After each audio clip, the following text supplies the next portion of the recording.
Je vérifie quand même. Ah, bravo.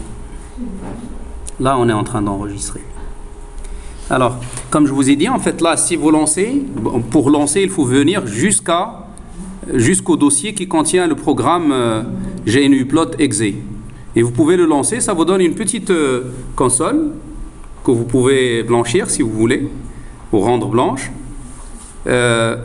Et là, si vous faites par exemple plot, je vais la rendre blanche, comme ça vous pouvez le modifier. J'irai vers les propriétés, donc je mettrai au niveau de la couleur une couleur blanche pour l'arrière-plan. Et je vais écrire en noir. Je vais aussi agrandir un petit peu la taille. Voilà. Comme ça, ça devient plus lisible. Alors, en réalité, dès que vous faites ça, remarquez bien, en fait, vous avez un invite de commande GNUplot supérieur. GNUplot supérieur, ça veut dire qu'il vous dit je suis prêt à recevoir vos ordres. Je vais faire un seul ordre. Je vais juste lui dire dessine pour moi sinus de x. Je vais mettre plot dans l'intervalle, par exemple moins pi, dans ce domaine-là, sinus de x. J'obtiendrai donc ce résultat. Bien sûr, ce dessin, je pourrais le sauvegarder, etc. Donc, je pourrais garder cette image. Je pourrais bien la garder.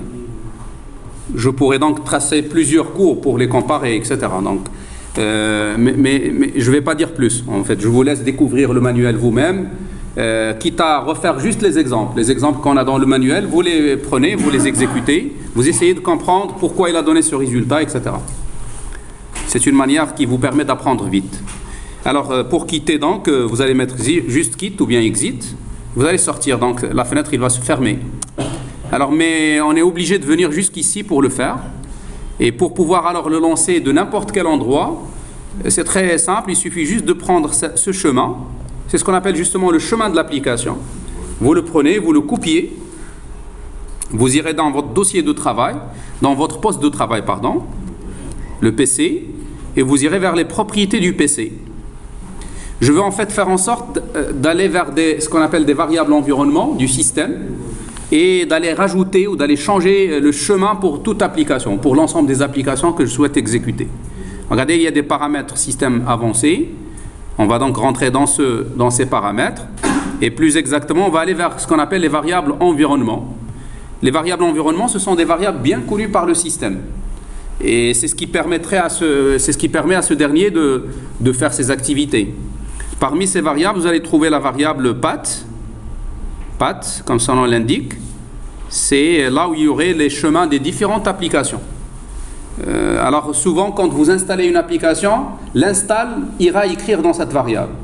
Mais des fois, ça ne le fait pas. Des fois, vous avez des installs qui ne veillent pas à aller faire ça. Vous devez le faire vous-même alors. Regardez, c'est une variable que vous pouvez bien modifier, mais attention, il ne faut pas l'écraser, il ne faut pas la modifier d'une manière mauvaise. Il faut donc se mettre carrément vers la fin ou bien vers le début. On préfère aller vers le début, comme ça, et vous collez ce que j'ai copié tout à l'heure. Je vais coller. Vous savez qu'est-ce que j'ai collé? J'ai collé le chemin de ma nouvelle application. Et il faut séparer entre les différents chemins par point-virgule. Donc, le chemin, point-virgule, deuxième chemin, point-virgule, troisième chemin, etc. Qu'est-ce que cela va permettre au système? Ça va lui permettre de reconnaître votre application, quel que soit votre emplacement. C'est-à-dire que, après donc avoir activé ou appliqué la modification, si maintenant vous lancez une console de commande Windows, c'est ce que je vous ai montré la dernière fois, si vous vous souvenez. La console, donc, lorsque j'avais mis help, etc., donc c'est pour savoir les commandes du système. À partir de cet endroit maintenant, je pourrais bien lancer GNUplot. Regardez, en lançant, donc, parce que je ne suis pas dans le même dossier que je vous ai montré tout à l'heure. Je suis dans Système 32, Windows C. Je lance, il reconnaît bien l'application. Et je pourrais alors lui demander de faire un plot, par exemple, de moins 3 à 10, par exemple. je veux tracer par exemple x à la puissance 2. Il me donnera donc la courbe de la fonction x au carré, de moins 3 jusqu'à 10. En tout cas, vous voyez en fait avec quelle souplesse on pourrait donc tracer, faire des choses vraiment intéressantes. Alors je vais quitter en mettant exit. En mettant exit, tout à l'heure vous avez bien vu que toute la fenêtre s'est fermée. Ici en fait on est sous GNUplot, lequel a été lancé par une commande système. Donc si je m'équitte, je reviens uniquement vers l'invite système. C'est comme si le système il a donné la main à GNUplot. Vous mettez exit, vous quittez GNUplot, vous revenez au système. Alors à partir de là, si jamais j'avais mis ma commande dans un fichier, regardez, je vais donc éditer un petit programme, un petit script, donc en mettant par exemple, je vais mettre bloc-notes, notepad, j'appelle ça, je l'appelle tracé 1, mon premier tracé. Je dois lui donner comme extension, je pense, GP, si je me souviens bien. GP. Je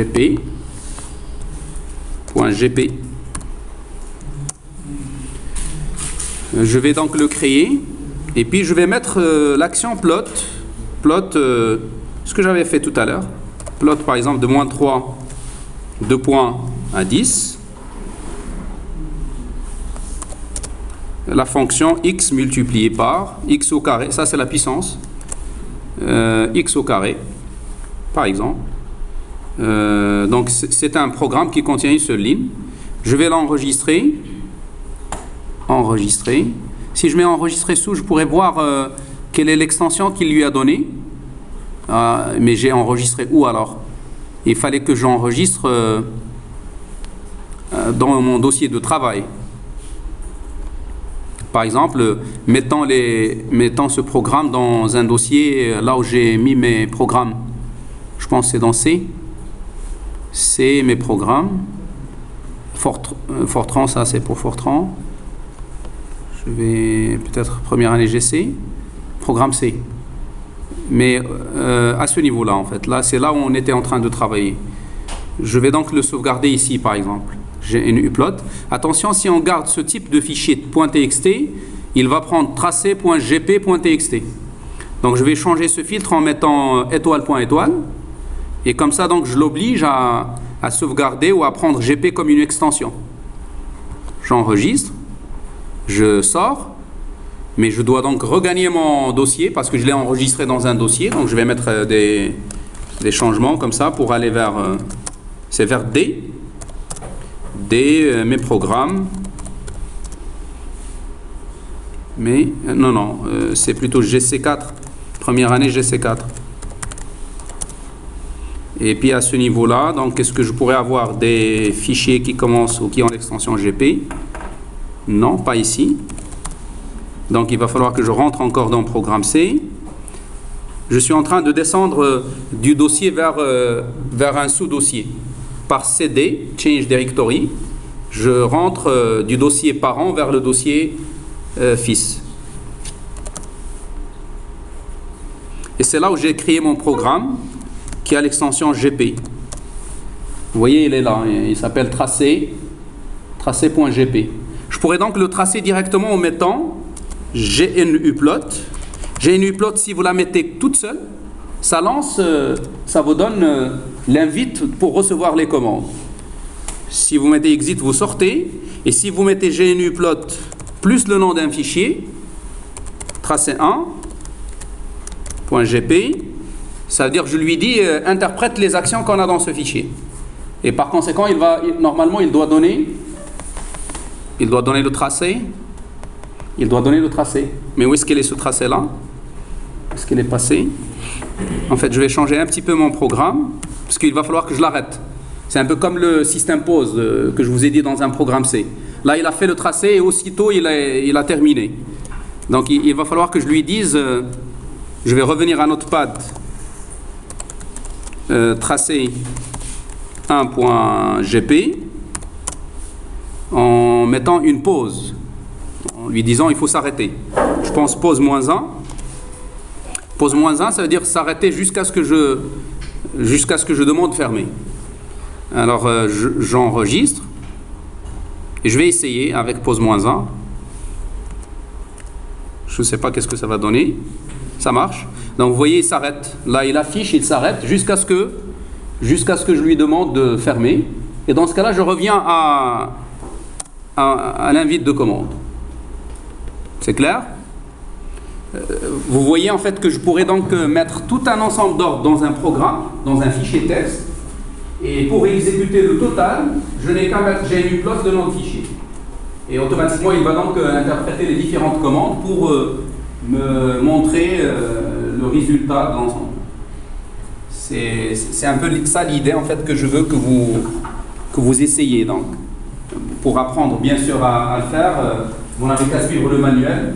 Si vous le suivez de A à Z, en fait, de la première page jusqu'à la 12e, vous allez donc sortir avec une idée très claire. Comment est-ce que vous pouvez représenter graphiquement vos données? On pourrait même l'utiliser maintenant pour faire autre chose, pour faire, comme je vous ai dit, des animations. C'est-à-dire, je fais un tracé, pourquoi pas, par exemple, lorsque vous faites des cours sur la dynamique des systèmes, par exemple au niveau des vibrations, vous pouvez par exemple voir les modes vibratoires d'une poutre. Donc, premier mode, deuxième mode, etc. Vous allez regarder un peu le comportement dynamique d'une poutre soumise à des forces dynamiques. C'est-à-dire, si vous excitez la poutre et vous lâchez, ça va réagir, ça va donc bouger d'une certaine manière. Vous pouvez bien le simuler avec ces outils-là. Et comme ça représente le 3D, vous pouvez même simuler quelque chose de 3D. C'est clair, donc ça vous donne vraiment, ça doit vous motiver pour aller vers cela. Alors il me reste qu'à vous montrer comment vous pouvez maintenant relier C à ça. Et bien le secret il est très simple, c'est système. La fonction système, vous avez vu que je pourrais lancer une commande au système depuis le programme C. Donc je pourrais par exemple lancer GNUplot en faisant système GNUplot. Système GNUplot, le nom d'un fichier script, ça va alors tracer le contenu du fichier. Et comme à partir de C, je peux créer des fichiers, je peux écrire dedans, je peux les lire, donc je pourrais faire tout à partir de C. Voilà, donc ça c'est juste une parenthèse pour attirer votre motivation donc vers ça. J'espère que vous allez le faire les prochaines fois. Et quand on fera des applications, on essaiera à chaque fois de représenter graphiquement ce qu'on a à représenter, ce qu'on a à calculer. Alors allons-y, maintenant on va revenir à notre petit programme. Qui a pu faire le programme?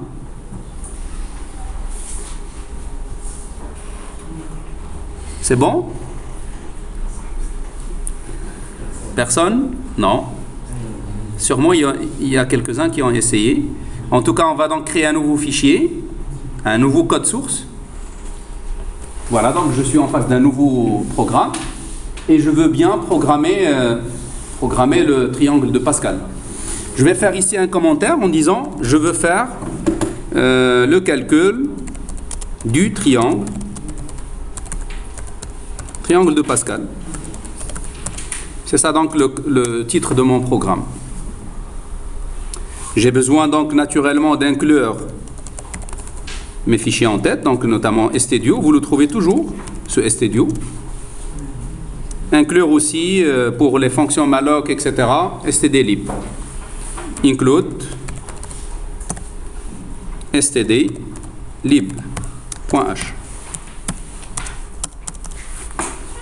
Voilà, donc après, j'ai besoin de faire ma fonction main.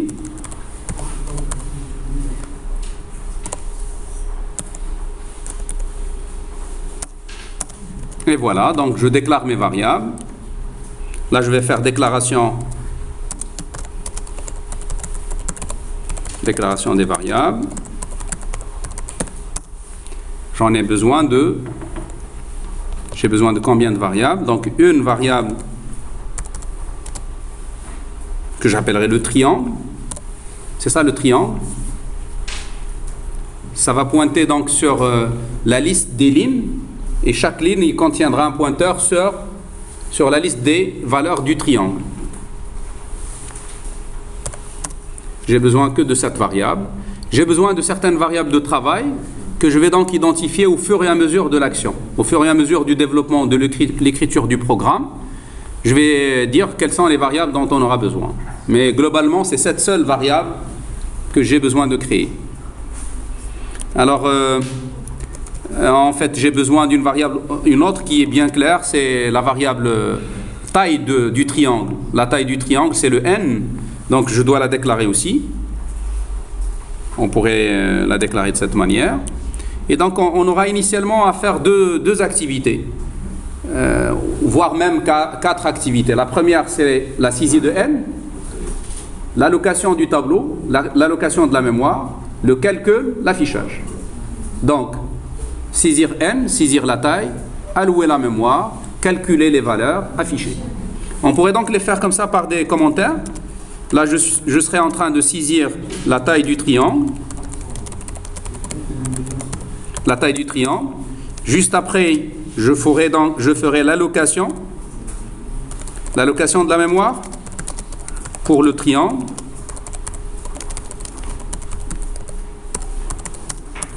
Juste après, je ferai donc le calcul des valeurs du triangle. Et puis en fin de compte, l'affichage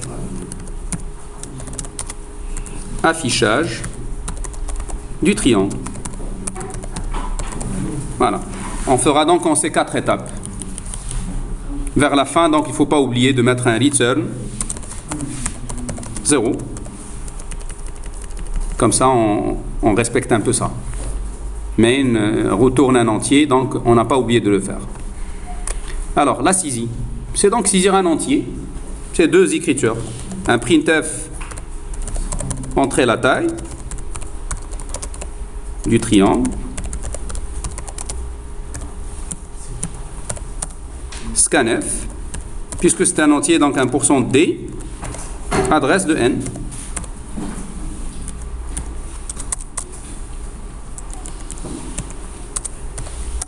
Voilà. En 2 lignes. C'est ça donc la lecture de n. Mais si vous voulez en fait garantir qu'au moins ça sera égal à 1 et qu'au maximum ça ne doit pas dépasser une certaine valeur, vous pouvez donc faire des règles. C'est ce qu'on appelle la validation des données. Parce qu'il ne suffit pas d'entrer une donnée, il faut que ça soit valide. Il faut que ça respecte des conditions. Ici, on n'a pas fait de contrôle. Donc, on le laisse comme ça. On va compter juste sur l'utilisateur pour nous transmettre quelque chose de correct. Pour ne pas donc faire un programme très long. L'allocation maintenant. Je vais allouer donc cet espace vertical. Je vais commencer par allouer ce vecteur. Et ensuite, par une boucle, je vais allouer l'ensemble des autres vecteurs horizontaux. Alors, je commence donc par le faire en écrivant. Pour allouer dans un pointeur, vous mettez le nom du pointeur, tr, égale, sans type. C'est quoi le type de tr? Int étoile étoile. Donc, je mets int étoile étoile. Et puis, je mets malloc. Combien d'éléments je veux allouer? n éléments, n'est-ce pas? Multiplié par size of le type moins une étoile. Le type du pointeur duquel il faut retirer une étoile. Donc, int étoile. Voilà, donc ça, c'est suffisant pour allouer la mémoire. Mais quand même, il faut vérifier si l'allocation a eu lieu. En écrivant if tr. If tr veut dire if tr est non nul. C'est clair parce qu'en C, on pourrait toujours voir la valeur un pointeur en fin de compte, c'est un entier. C'est comme si je dis est-ce que l'entier est non nul. Le nul, en fait, au pluriel, au majuscule, n'est autre que 0. Ça veut dire que c'est faux. C'est comme si je dis est-ce que tr est vrai. Est-ce que tr est vrai? S'il vous plaît. Alors, si oui, je fais tout le reste. Je fais tout le reste, ça veut dire je mets des accolades. C'est ça tout le reste. Jusqu'ici. Sinon, je dirais éventuellement qu'on n'a pas réussi à allouer la mémoire pour notre triangle. Juste un message. Puts. Mémoire insuffisante. Mémoire insuffisante. Système pause, parce que là, il faut arrêter pour observer. En tout cas, comme on est vers la fin, on sait que ça va s'arrêter. Donc on pourrait juste mettre, ne rien mettre, parce qu'il y aurait un arrêt à la fin. Et par suite, on pourrait ne pas faire les accolades. Alors si maintenant c'est oui, ça veut dire l'allocation a eu lieu, a passé, il faut alors faire l'autre allocation. C'est l'allocation des entiers, des listes d'entiers. Je vais donc faire une boucle for. Et là, j'ai besoin d'un compteur de boucle i que je dois déclarer. Je vais le déclarer à l'intérieur de main, int i. J'ai besoin aussi d'un j parce qu'il va falloir que je parcours les listes des entiers. Donc, j'ai un parcours vertical et des parcours horizontaux. Donc, je vais donc déclarer les deux à la fois ou d'un seul coup. Je vais commencer de 0 et inférieur à n. Sur la déclaration. Oui. Quelle déclaration? Il faut les faire au début de chaque fonction. Si vous voulez les utiliser que dans la fonction main, d'ailleurs c'est un programme qui serait composé que de la seule fonction main, et dans ce cas-là, que vous les mettez avant ou à l'intérieur, c'est pareil. En fait, vous les mettez ici quand vous avez des variables qui ne seront utilisées que par main. Et dans notre programme, il n'y a que le seul main. Donc vous les mettez à l'intérieur ou bien à l'extérieur, ça ne changera rien.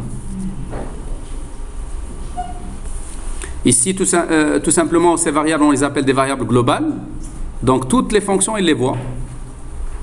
Malheureusement, ici, on a une seule. Et ça, c'est des variables locales. Seule la fonction qui les contient les observe. Alors, je veux donc parcourir mon tableau que j'ai créé tout à l'heure. C'est un tableau de n éléments. Donc, de 0 jusqu'à n exclus. I++. Pourquoi faire? Pour allouer encore de la mémoire, en écrivant donc TR2, et vous voyez que j'utilise TR comme si c'est un tableau, comme s'il s'agit d'un tableau. TR c'est un pointeur, mais c'est un pointeur qui pointe sur une mémoire continue, sur n cases mémoire. C'est clair? Donc je pourrais le voir comme un pointeur, un tableau, pardon.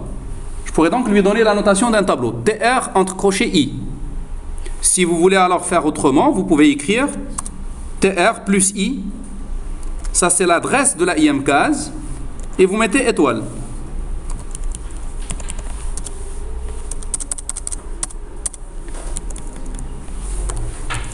En mettant ici étoile.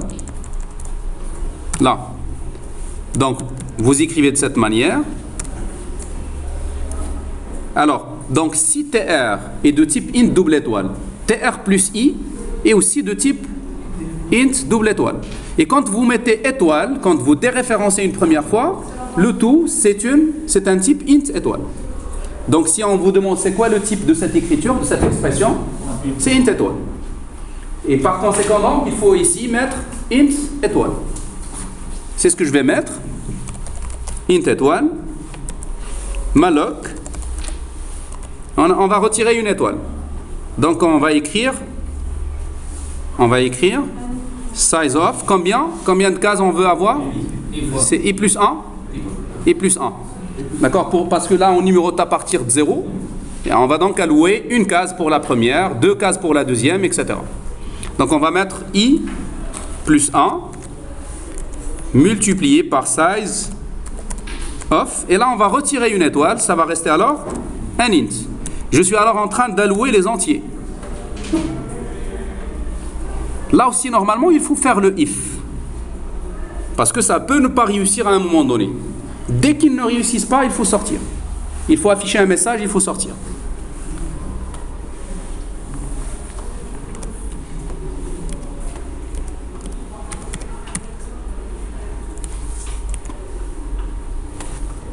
Ici, en fait, pour sortir, c'est un peu différent.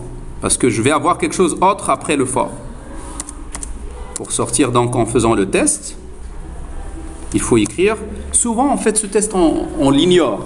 Souvent, donc, les programmeurs, ils savent qu'ils ont assez de mémoire. Donc, c'est pas en allouant 100 cases que ça va se saturer. Mais si maintenant vous demandez d'allouer beaucoup, ça risque de l'être. Dans ce cas-là, il est nécessaire de faire ce test. Alors, regardez, je vais mettre if. Cette fois-ci, je vais mettre if not. Not. Je teste sur la négation. If not. Not quoi? Notre pointeur. Donc, étoile.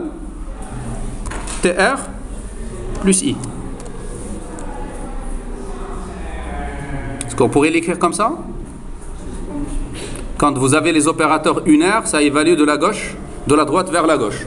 Donc il va évaluer étoile d'abord, étoile ce qui est entre parenthèses, ensuite il va lui appliquer la négation. Je suis en train de dire, est-ce que c'est nul? Parce que quand est-ce que ça serait vrai? Quand étoile entre parenthèses est nul. Si c'est nul, la négation nulle c'est non nul. Donc je suis en train de dire si ça n'a pas marché. Regardez, je vais mettre des accolades ici. Et je vais donc quand même commenter le cas. En disant ici, c'est comme si on a dit si problème d'allocation. C'est ça ce qu'on a dit. Si problème d'allocation. Alors, qu'est-ce qu'on décide alors? On décidera d'afficher un message en disant puts problème, comme ce qu'on a dit tout à l'heure, mémoire insuffisante. Mémoire insuffisante. Là, par contre, je suis obligé d'arrêter. Je vais mettre pause, système pause.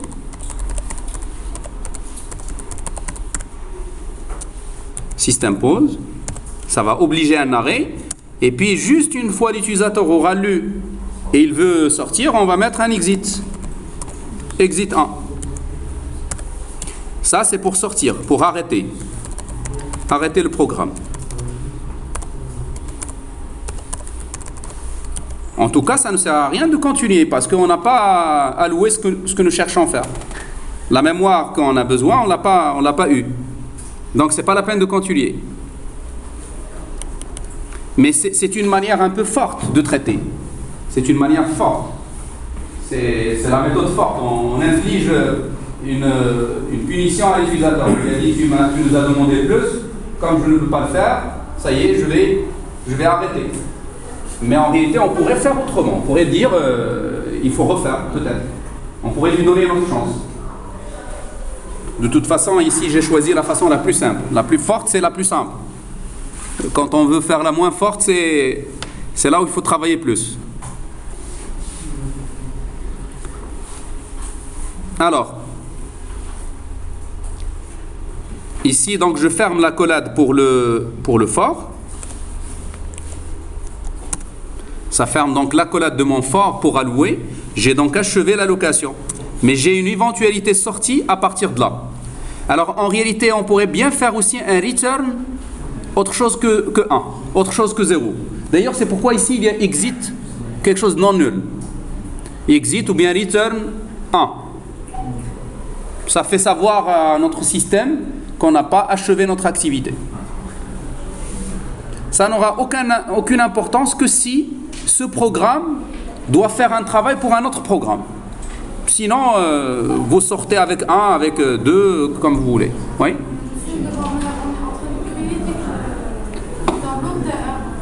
On est en train de créer toute la mémoire. Si on arrive là, c'est qu'on a créé toute la mémoire. Donc ici, on a créé donc déjà la mémoire verticale sur le tableau, le vecteur vertical.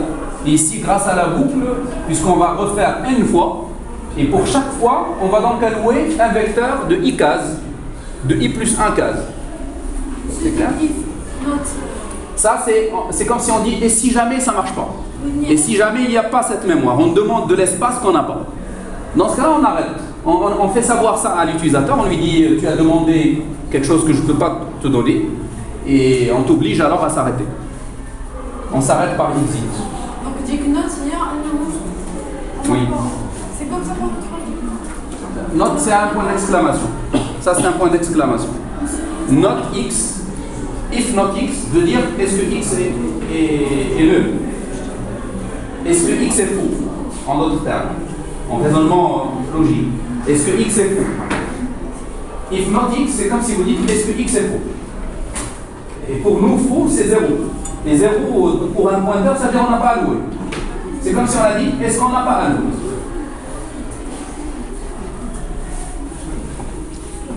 Ça marche? Y a-t-il des questions sur ce que j'ai écrit? Qui hésite à poser la question?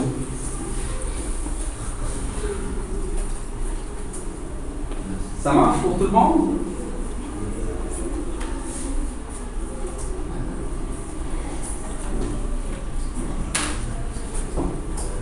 En fin de compte, qu'est-ce qu'il y a à l'intérieur?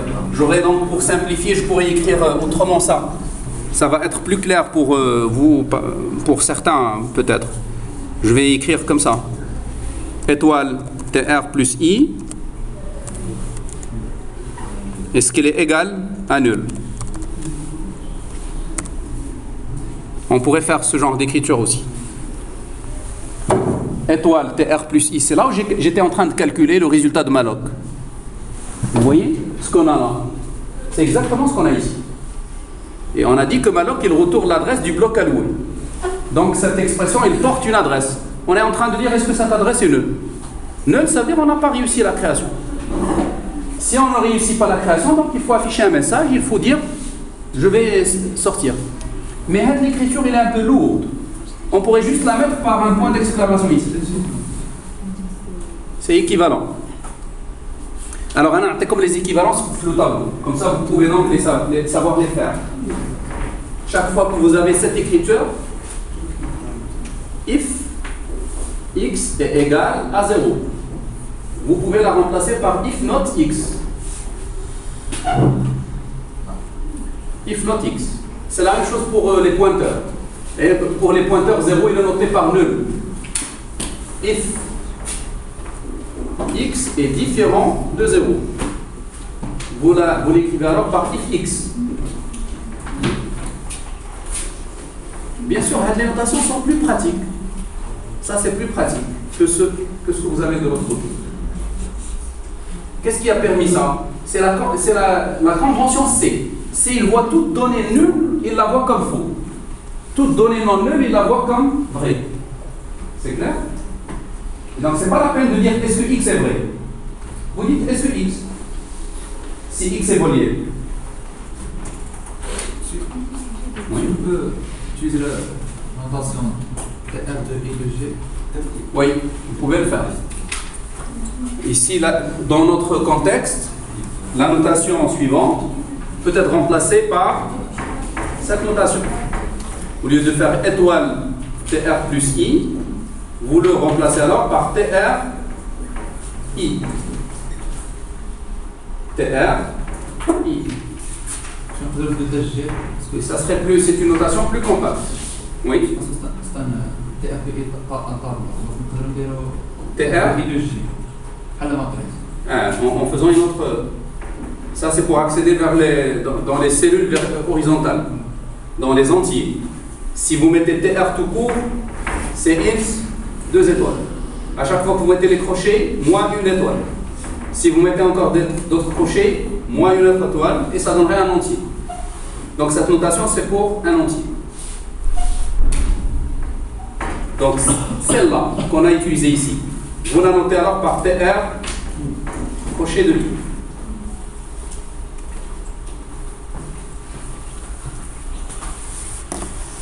Alors allons-y maintenant pour le calcul. Où est-ce qu'il est le calcul? C'est pas ça le calcul. Le calcul, je vais le mettre ici.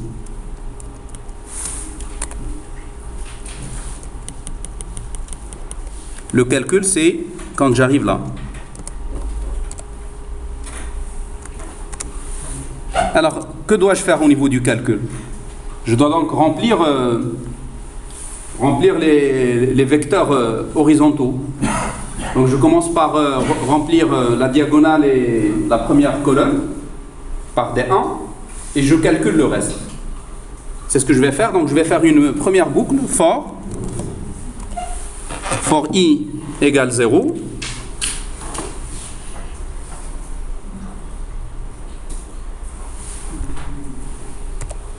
I inférieur à n, I plus plus, en une seule écriture, TR de I de 0. Ça, c'est à chaque fois les premières cellules des tableaux horizontaux. Égal, oui, égal à 1. Et l'autre cellule, c'est TR2 de I, II, ah voilà, I moins 1. I c'est 0, I, l'autre c'est I aussi. D'accord? II, c'est la diagonale. Égal, c'est I, il commence à 0. La numérotation pour les tableaux horizontaux aussi, ça commence à 0. Donc II. Ça présentera un petit problème pour 0, parce que I0 et II pour I égale 0, c'est la même chose. Mais peu importe, ça va nous permettre de factoriser pour l'ensemble. Égal à 1. Vous voyez, en fait, je veux l'écrire en une seule phrase. Ça, c'est possible en C.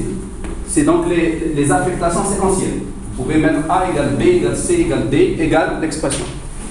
Et ce que ça va nous faire gagner, c'est que je n'ai pas besoin de mettre les accolades. Et j'écris en une seule écriture. C'est compact. Donc je vais commenter ça. Je vais faire un petit commentaire là, en disant que ça, c'est pour placer les 1. Pour placer les 1 dans la première verticale et dans la diagonale. Sur la première colonne. Et aussi sur la diagonale. Bien. Alors maintenant, il faut que je calcule pour le reste. Le reste, c'est à partir de là.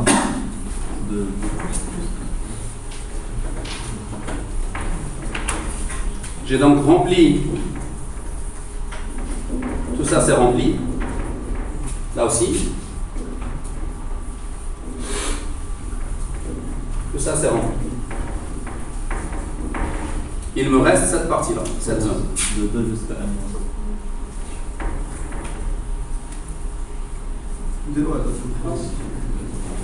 C'est la somme des deux précédentes. La somme des deux précédentes. Mais regardez, là c'est 0, là c'est 0. Donc je commence à partir de I égale à 1. Non, 2. Même ça c'est déjà rempli. Donc je commence à partir de 2. Et j'irai toujours jusqu'à moins 1. Parce que ça c'est 0, donc ça c'est 1. Donc de 2, d'une façon générale de I, jusqu'à I moins 1. Je fais donc une boucle. Attention là, c'est deux boucles. Deux boucles. Chaque fois que je fixe la valeur de I, qui commence elle à partir de 2, je vais parcourir de 0, plutôt de 1 jusqu'à I moins 1. Donc j'ai besoin de deux boucles. Je vais copier cette boucle.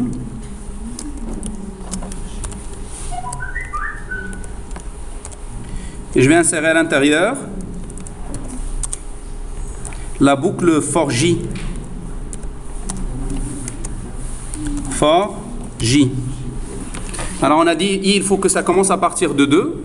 Ça doit aller jusqu'à la fin. J par contre, il faut que ça commence à partir de 1. À partir de 1. On va faire une boucle incrémentée. Et J, il faut que ça soit inférieur à I, strictement. J++. Qu'est-ce qu'on va faire alors? On calculera le IJ. IJ par I-1. I-1. J-1. Plus I-1J.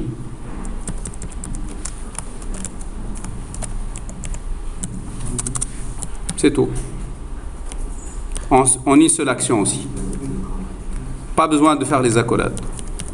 On a donc calculé. Ici, on a placé les 1, donc on va commenter ici, on va dire... si on veut commenter, donc c'est plutôt remplir le reste. Remplir le reste du tableau, du triangle.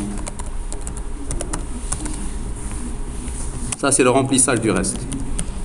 L'affichage maintenant, j'ai besoin des deux boucles aussi pour faire l'affichage. Donc, je vais afficher tout.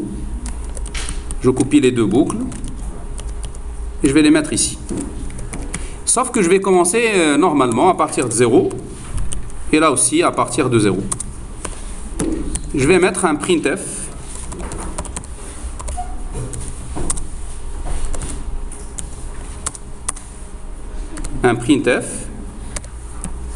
en affichant IJ.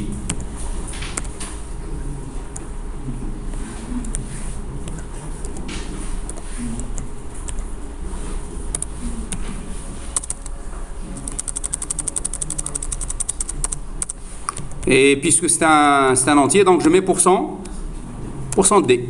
Alors je pourrais même écrire sur 4 chiffres par exemple, ou sur 5. Comme ça je fais une tabulation. Je vais avoir un alignement. Les colonnes ils vont être parfaitement alignées. En mettant 5D, je demande alors d'écrire sur 5 colonnes. Et en changeant de colonne, je vais encore réserver 5 colonnes. Et comme ça donc, je vais avoir quelque chose de bien aligné.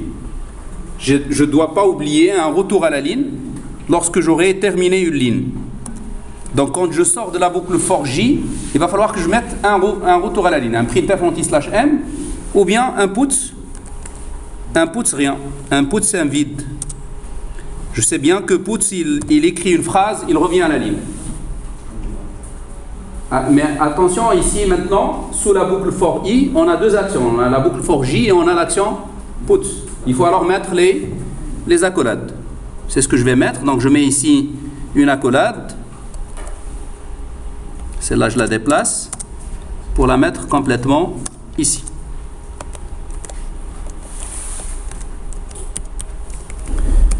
Alors ça, c'est pour le if. Oui. Et donc, tout ça, je vais le décaler une seule fois. Juste pour avoir quelque chose de bien écrit. Au niveau de tabulation. Voilà.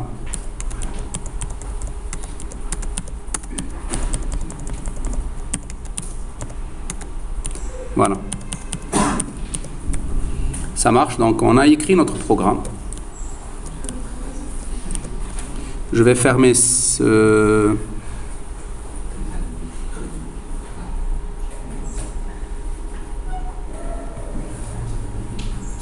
Voilà. Je retire les espaces. Comme ça, vous pouvez donc voir la totalité.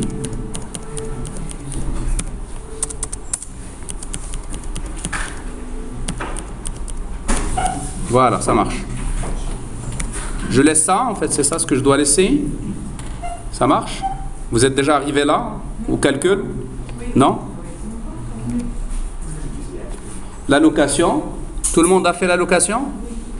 Voilà, et après donc le calcul, après l'affichage. Moi je vais arrêter l'enregistrement, c'est plus la peine de le garder. Sinon je vais juste l'arrêter temporairement. Alors je vais tester donc, je compile. Je dois d'abord sauvegarder mon programme. Je vais le sauvegarder dans ce même dossier. Je vais l'appeler Pascal. Comme nom, Pascal. Là, il me dit, vous avez oublié un point-virgule ici. C'est normal. Je recompile. Ça marche. Je pense que maintenant, ça passe. Voilà, donc il n'y a pas d'erreur. J'exécute. Je vais entrer une taille de 3, par exemple, pour vérifier initialement, ça marche. Je refais avec une taille de 10. Au-delà de 10, je ne sais pas, est-ce que... Bon, avec 10, on n'a pas dépassé, donc on est toujours sur 3 chiffres au maximum. Donc je pourrais encore avancer un petit peu. On aura un autre problème parce que en avançant, la largeur, il devient plus grande. On ne pourrait pas dépasser 80 colonnes. 80 fois 5, puisque à chaque fois on a pris 5, 80 sur 5, ça fait 14. Je ne dois pas dépasser 14. Je vais mettre 13. 13, sinon il faut traiter page par page. Et là on est déjà à 3 chiffres. Alors si je mets plus, là je suis en train de consulter juste le problème d'alignement. 15, ça marche. Donc 15, tel 15 مزيان. Tel 16. 16. من هنا صافي. Ça commence à... Avec 16, ça marche. Ah, ça marche. Voilà, si vous prenez plus, 17. Ah, ouais, là, ça marche plus. Là, vous voyez, en fait, ça commence à être collé. D'accord, on n'a plus d'espace. Il faut donc mettre 6. Et si vous mettez 6, vous aurez une base plus large. Alors, quelle est la solution dans ce cas-là? On affiche des parties. On n'est pas censé dans tout afficher. On pourrait afficher, c'est comme si on met un zoom. On affiche donc juste une partie, on pourrait se déplacer. 4 fois.